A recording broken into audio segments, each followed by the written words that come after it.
Bienvenue dans notre série des paroles de motivation. Notre chaîne YouTube, Josaphat Mambweni TV. Que mon Dieu vous soit favorable. Shalom, shalom bien-aimés, très heureux qu'on se retrouve encore aujourd'hui pour parler de la parole. Ainsi, je vous supplierai de nous prêter votre oreille, le peu de temps que vous aviez, pour que nous puissions vous communiquer ce que Dieu nous a mis à cœur. Je me nomme le frère Josaphat Mambweni, j'habite la République démocratique du Congo. Je suis chanteur de Dieu et je suis aussi prédicateur de l'Évangile.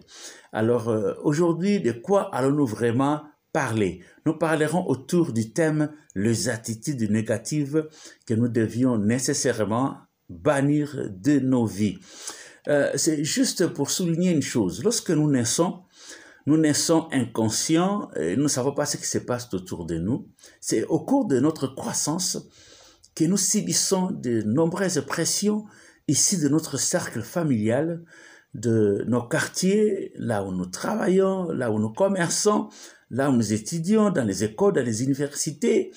Et ces actions, en n'en point douter, finissent par affecter notre comportement et certaines de nos attitudes.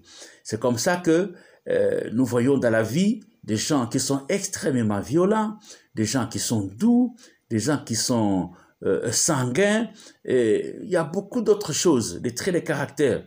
Mais aujourd'hui, je voudrais parler spécialement de 5 attitudes que j'ai retenues pour vous et pour moi aussi, que nous devions complètement chasser de nos vies.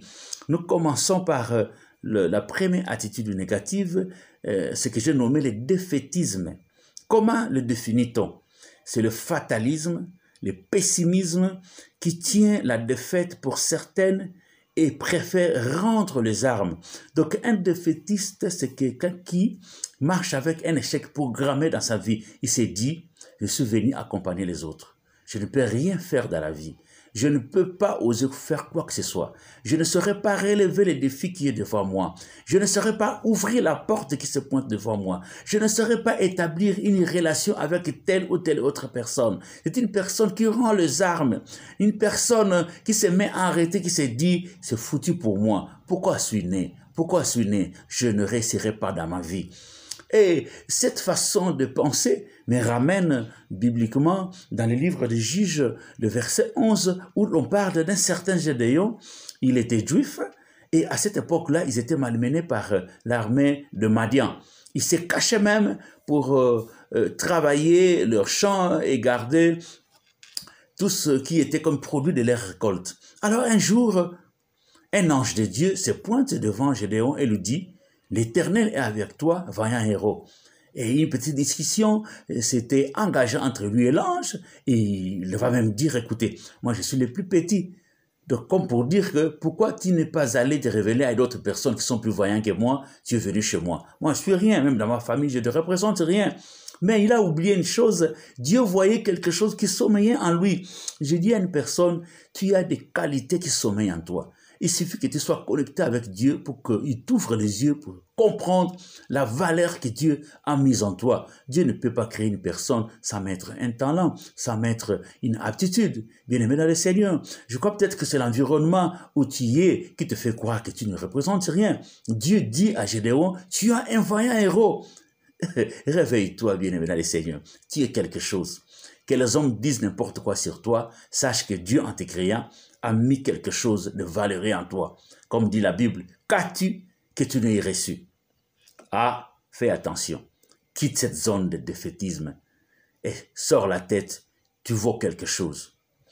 Deuxième attitude à chasser, c'est la revanche. Comment la définit-on? C'est l'action de rendre l'appareil pour un mal qu'on a reçu. Vous vous souvenez de cet adage qui dit « œil pour œil, dent pour dent ». Bien-aimés dans le Seigneur, la Bible dit « à moi la vengeance, à moi la rétribution ». Laissez à Dieu se venger. Souvent, nous avons tendance à commencer à méditer en nous le mal quand quelqu'un nous a fait du tort. Parce qu'il m'a fait ça, parce qu'il m'a fait subir tel traitement qu'il attend.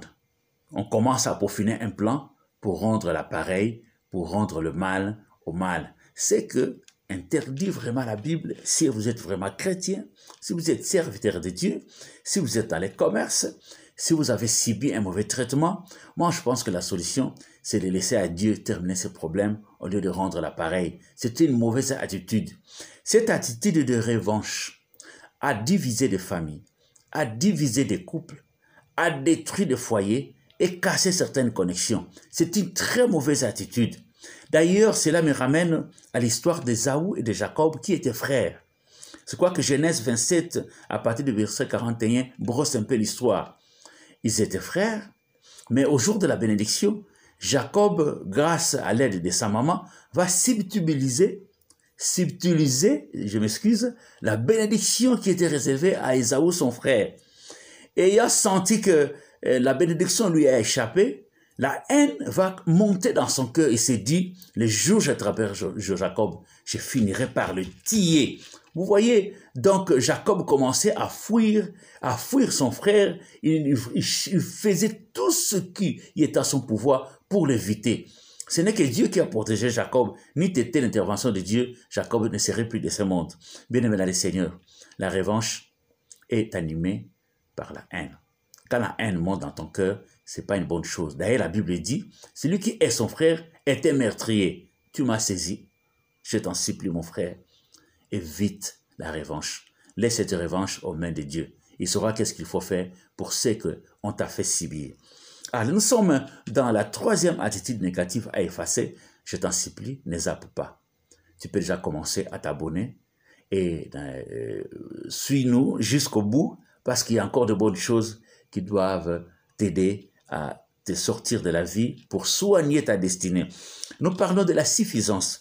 Comment nous la définissons? C'est la vanité, c'est la satisfaction de soi. Quand on parle de suffisance, on voit l'orgueil, on voit l'arrogance. Un homme qui est suffisant croit qu'il n'a pas besoin des autres. Il croit qu'il est déjà arrivé. Il se pointe ou se plonge dans un monde qui est le sien. Il croit qu'il est au-dessus de tout le monde, qu'il est plus intelligent que tout le monde, il est plus compétent que tout le monde. Or, la Bible dit, l'orgueil précède la chute, l'humilité précède la gloire. Celui qui est orgueilleux, c'est un malheureux. Celui qui est orgueilleux rencontrera Dieu dans son parcours. Celui qui est orgueilleux finira très mal. D'ailleurs, si nous avons tout ce que nous avons, intelligence, avantages matériels, c'est la grâce de Dieu. C'est la grâce de Dieu. Cela me ramène aussi dans la Bible, dans le livre de Luc 18, 10, là où se raconte une histoire. C'était un pharisien avec un publicain. Tous deux montent au temple. Ils vont aller chercher la face de Dieu. Ils se retrouvent là-bas, c'est une histoire rocambolesque. Les publicains s'agenouillent et commencent à supplier Dieu. Seigneur, sois apaisant envers moi. Je suis vraiment un pécheur. Ce que je fais n'est pas correct. Écoutez la prière du pharisien. Pharisien dit, oh Dieu, regarde-moi qui me tient devant toi. Je ne suis pas comme celui-là. Moi, je donne ma dîme. Hein. Je suis à l'église tous les jours. Je te sers, je prêche la parole de Dieu. La Bible dit, lorsqu'ils ont fini leur prière, Dieu a plus exaucé la prière des publicains que la prière du pharisien. L'orgueil ne paye pas. Est-ce que tu as compris? Je t'en prie, mon frère. L'orgueil te mènera tout droit à la chute. Et lorsque tu tomberas, personne ne te relèvera. Ah, un homme averti en vaut deux. Allons dans la quatrième mauvaise attitude à bannir, c'est l'ingratitude. Comment la définit-on? C'est le manque de reconnaissance pour un bienfait reçu. Oh! C'est tous les jours de notre vie que nous recevons un bienfait. Quand nous sommes tout petits, nos parents prennent soin de nous. Quand nous grandissons, nos grands frères prennent soin de nous. Même quand un parent meurt, il y a parfois, nous sommes adoptés dans une famille d'accueil. Et nous bénéficions de beaucoup de choses, et de la part de Dieu, et de la part des hommes. Comment réagissons-nous face à tous ces bienfaits que nous recevons? Écoutez, un ingrat, tu te verras fermer la porte des hommes et de Dieu. En plongeant dans l'ingratitude, bien-aimé dans le Seigneur, retenez ceci, les gens vont se décourager de te faire du bien parce que tu ne sais pas dire merci. Tu ne sais pas dire merci.